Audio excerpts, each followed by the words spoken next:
Hello guys and gals, Baselar here, and welcome to my 1000 subscriber special. Now, before I begin this video, I want to take a bit of time to talk to you guys. It has almost been a year since I started doing Smash 4 videos. I began with something simple. I played a character I liked in full glory and recorded some of the matches. Then I moved on to one-on-one matches, making montages, taking requests from viewers, and I also started making guides and tutorials. Ever since I began with guides, my channel has just exploded this summer. Going from around 500 subscribers to 1000 in approximately 3 months is huge for me. This milestone means a lot to me, and I want to thank you guys so much for the support you give me over the past year.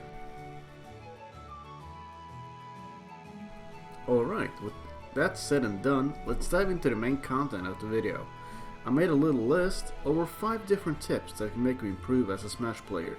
Now keep in mind, I do not rank these after importance or anything like that. Number 1 is not a better tip than number 3, for example. In addition to that, I'll be going from 1 to 5. Tip number 1. This tip can actually be applied to almost everything that can be competitive. Never underestimate your opponent. Although being confident in your abilities is a good thing, looking down on your opponent is not. Don't go into a match acting all high and mighty just because your opponent picked a low tier character or has a silly name tag. Instead, start off the match carefully and examine your opponent. Take in the sights and then deduce how good your opponent is. Tip number 2. Avoid tunnel visioning as often as possible. For those of you who don't know, tunnel visioning is something that occurs when you focus too much on one single thing. For example, only focusing on your own character in a match. It's very important to watch both yourself and your opponent at all times. If you come to a point in a match where you simply can't read your opponent anymore, just slow down a bit.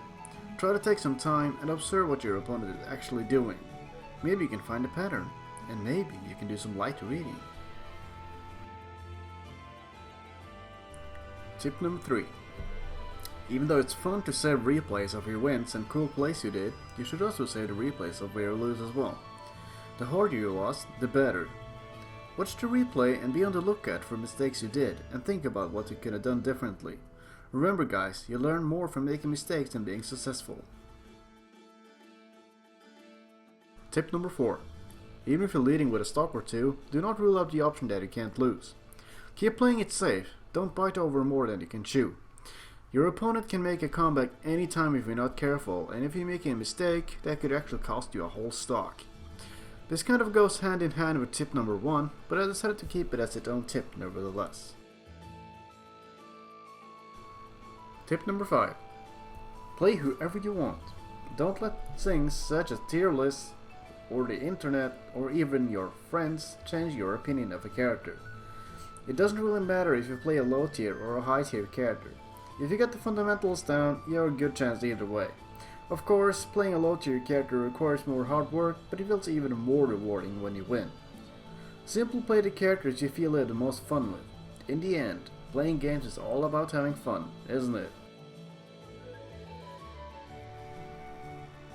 And that marks the end of this video. I know it was a bit different from what I usually do, but when this idea struck my mind, I just had to do it. I'm aware that there are some other videos out there like this, and probably better ones at that, but I just wanted to give you guys some tips that I've gathered over the time I've played. If you guys have any tips you want to share, please tell me in the comments section. I'm sure it's more than welcome. Well, I'm not going to keep you here much longer. Again, thank you guys for the continued support. Take care, and I'll see you guys in the next video.